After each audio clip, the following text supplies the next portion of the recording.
Hi నమస్తే అండి, welcome to MD వారి వంటలు. ఈరోజు వీడియోలో కరకరలాడే టేస్టీగా ఉండే తిరుమల తిరుపతి వడప్రసాదం అయితే తయారు చేసి చూపిస్తున్నానండి.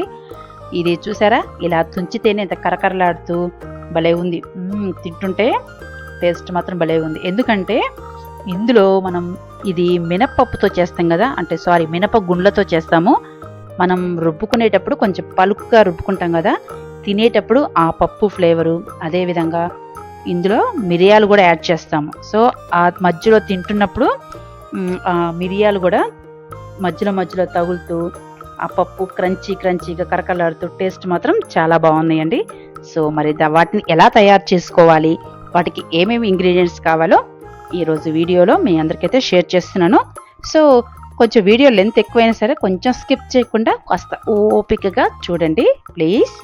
దీనికోసం నేను ఒక గ్లాస్ మినప గుండ్లు, మామూలుగా మనకి ఇడ్లీ దోశకి వాడేవి పొట్టు లేనివి, కాకపోతే ఇవి పొట్టున్నవి.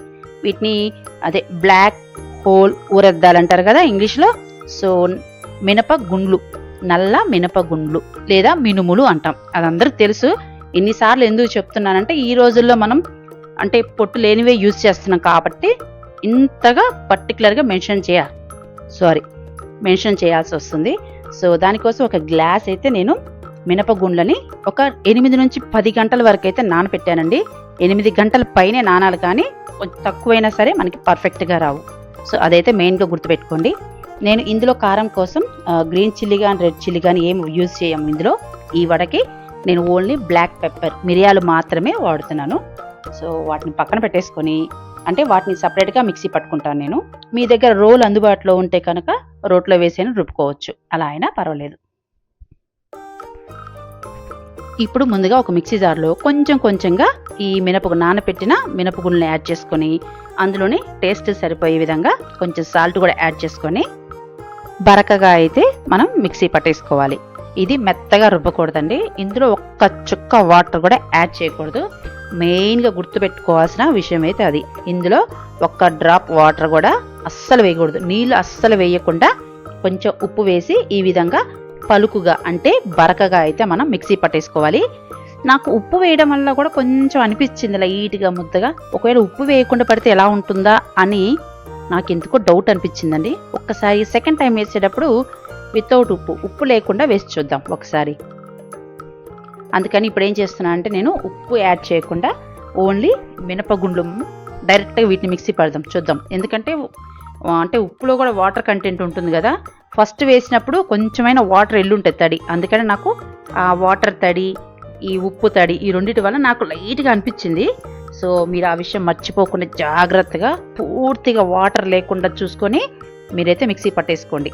అది మాత్రం మెయిన్ గుర్తుపెట్టుకోవాలి. సో ఇప్పుడు ఉప్పు వేయకుండా అయితే నేను వీటిని మిక్సీ పడుతున్నాను. ఆ తర్వాతకి ఏమన్నా ఉప్పు తగ్గితే మనకి మెత్తటి ఉప్పు ఉంటుంది కదా ఇళ్ళలో, సో అదైతే కలిపేసుకుందాం. నా అనుమానం కరెక్టేనండోయ్. ఆ మినపగుండలో కొద్దో గొప్ప తడుండి ఉంటుంది. అదేవిధంగా ఉప్పు వేయడం వల్ల ఇంకొంచెం మనకు లైట్గా మెత్తగా వచ్చింది. ఫస్ట్ టైం మిక్సీ పట్టిన దానికి సెకండ్ టైం పట్టిన దానికి చాలా వేరియేషన్ అయితే అనిపించింది. సో ఈ విధంగా మిక్సీ పట్టుకున్న దాన్ని మొత్తాన్ని బౌల్లో తీసుకొని ఇందులో ఒక 2 టేబుల్ స్పూన్ల వరకు మిరియాల పొడి పౌడర్, నేను చెప్పాను కదా, వాటిని ఇంకొక మిక్సీ జార్లో అయితే నేను పచ్చాగా కొంచెం బరకగా పలుకులు ఉండే విధంగా అయితే మిక్సీ పట్టుకున్నాను. ఇందులోనే ఒక టేబుల్ స్పూన్ల వరకు అయితే జీరా, మీరు జీరా బదులు జీరా పౌడర్ అయినా యాడ్ చేసుకోవచ్చు. ఇదైతే ఆప్షనల్ అసలు వద్దని కాదండోయ్, రెండిట్లో ఏదైనా ఒకటి వేయమని చెప్తున్నాను. అయితే జీరా లేదంటే జీరా పౌడర్. సో 2 యాడ్ చేసుకొని మిరియాల పౌడర్ ఆర్ జీరా పౌడర్, ఈ 2 యాడ్ చేసుకొని చక్కగా కలిపేసుకొని పక్కన పెట్టుకుందాం. ఇది నానపెట్టాల్సిన పని లేదండి, డైరెక్ట్గా రుబ్బుకోగానే మనం చేసేసుకోవచ్చు.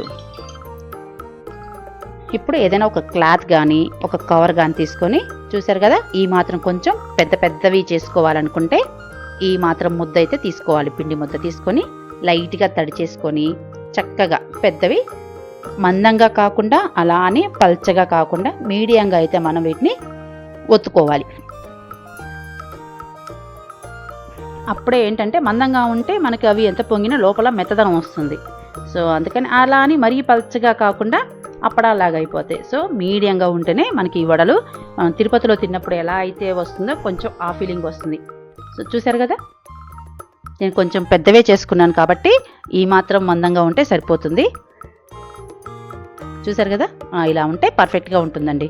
అప్పుడు వడలు కూడా చక్కగా లోపల నుంచి బాగా వేగి అంటే ఫ్రై అయ్యి తినేటప్పుడు మనకి కరకరలాడుతూ టేస్ట్ కూడా చాలా బాగుంటుంది. సో ఈ విధంగా నొక్కేసుకొని ఈ పక్కన ఇవి నొక్కుంటూనే అంటే ఈ వడలు ఒత్తుకుంటూనే పక్కన అయితే పొయ్యి మీద అయితే ఆయిల్ అయితే పెట్టేసుకున్నాను. సో ఆయిల్ అయితే ఇంకొంచెం అయితే హీట్ అవ్వాలండి. సో మనకి చెప్పాను కదా, ఈ వడ మనం తిరుమలలో ఈ వడ కోసం అయితే అందరం కూడా ఎంత ఎదురు చూస్తారో తెలుసా. వడ దొరికితే మనకి ఎంతో మహాభాగ్యం, ఇది మహాప్రసాదం అన్న ఫీలింగ్లో ఉంటారు అందరూ కూడా. ఎందుకంటే అది ఆ కలియుగ వెంకటేశ్వర స్వామి వారి ప్రసాదం, నైవేద్యం, ఆయన ఆరగించిన ప్రసాదం, అందుకే అంత కమ్మగా రుచిగా ఉంటుంది. సో దానికోసం అందరు కూడా తహతహలాడతాయి ప్రతి ఒక్కరి ప్రాణాలు. సో మనకైతే నూనె అయితే వేడైందండి. సో ఇందులో మనం నొక్కి పెట్టుకున్న వడ కూడా వేసేసుకొని చక్కగా వేయగానే ఎప్పుడు కూడా తిప్పకండి, ఎందుకంటే మెత్తగా ఉంటుంది కదా, అయితే ఒక దగ్గరికి ముద్దలాగా వచ్చేస్తుంది. వేసిన తర్వాతకి 1 నిమిషం ఆగిన తర్వాతకి చక్కగా 2 వైపులా ఈ విధంగా లోపలికి నొక్కుతూ చక్కగా 2 వైపులా కాల్చుకున్నాం అనుకోండి, కలర్ చేంజ్ అయ్యే వరకు మనకి కరకలాడుతూ బాగా వస్తాయి అన్నమాట. సో మంట ఎప్పుడు కూడా లో ఫ్లేమ్లో ఉంచకూడదు, అలా అని హై ఫ్లేమ్లో కూడా ఉంచకూడదండి. ఎందుకంటే హై ఫ్లేమ్లో పెట్టడం వల్ల ఏమవుతుంది, వెంటనే కలర్ చేంజ్ అవుతుంది, కానీ లోపల అనేది మెత్తగా వస్తుంది. అందుకని ఎప్పుడైనా సరే మంటని మనకి లో టు మీడియం ఫ్లేమ్లో పెట్టుకొని చక్కగా 2 వైపులా కాల్చుకోవాలి. సో ఇప్పుడు తిప్పేసుకుందాం. అమ్మో ఆయిల్ చిందిందండో, జాగ్రత్త. ఫస్ట్ టైం చేసేవాళ్ళు ఏదైనా ఇంకొకటి గంటె కానీ స్పూన్ కానీ అందుబాటులో పెట్టుకొని తిప్పేటప్పుడు జాగ్రత్తగా తిప్పండి. ఎందుకంటే ఇవి పెద్దవి, చిన్నవి అయితే మన గంటెతోటి ఈజీగా వచ్చేస్తుంది, కానీ ఇవి పెద్దవి అయ్యేసరికి ఇలా టర్న్ చేసేటప్పుడు తిప్పేటప్పుడు ఆయిల్ చింది మీద పడేది కొంచెం ఉన్నట్టయితే. సో అందరూ చాలా జాగ్రత్తగా బీ కేర్ఫుల్ అండి. చూసారా, అంటే మనకి ఆయిల్ అట్లా వస్తుందంటే ఇది ఆల్మోస్ట్ మనకి ఫ్రై అవ్వడానికి వచ్చిందని అర్థం అనమాట. తిరుమల వడప్రసాదం ఎంతమందికి ఇష్టమండి? నేను అడగడం కూడా ఈ క్వశ్చన్ తప్పు, ఎందుకంటే ఆ వెంకన్న స్వామి ప్రసాదం ఇష్టపడిన వాళ్ళు ఎవరుంటారు? ఒక వడే కాదండి, ఎన్ని నైవేద్యాలు ఆయనకి పెట్టేది మీ అందరూ తెలుసు. జిలేబీ కూడా ఎంత బాగుంటుంది, బూరెలు ఎంత బాగుంటాయి. దొరకవు మనకి, దొరికితే ఆహా. మీలో ఎంతమంది ఎన్ని ప్రసాదాలు తిన్నారో కామెంట్ చేయడం మాత్రం మర్చిపోకండి. నేను ఒక 5-6 రకాలైతే తిన్నాను, ఆ వెంకన్న స్వామి దయ వల్ల అంతవరకైతే దొరికాయి. ఇంకా ఎన్నో చాలా ఉన్నాయంట, మనకి తెలియదు, మన దాకా రావేమో అనిపిస్తుంది ఒక్కోసారి. దొరికితే అది మహాప్రసాదం. మీలో ఎంతమంది ఎన్ని ఐటమ్స్ తిన్నారు ప్రసాదంగా కామెంట్ చేయడం మాత్రం మర్చిపోకండి. ఐ హోప్ నా వీడియో మీకు నచ్చిందని అనుకుంటున్నాను. నా వీడియో కనుక మీకు నచ్చినట్టయితే ప్లీజ్ లైక్ చేయండి, షేర్ చేయండి, సబ్స్క్రైబ్ టు ఎండి వారి వంటలు. మరొక కొత్త రెసిపీతో మళ్ళీ కలుద్దాం. మీరంతా తప్పకుండా ట్రై చేయండి. సో మిగతా అవన్నీ కూడా ఇదే విధంగా తయారు చేసుకోవాలి.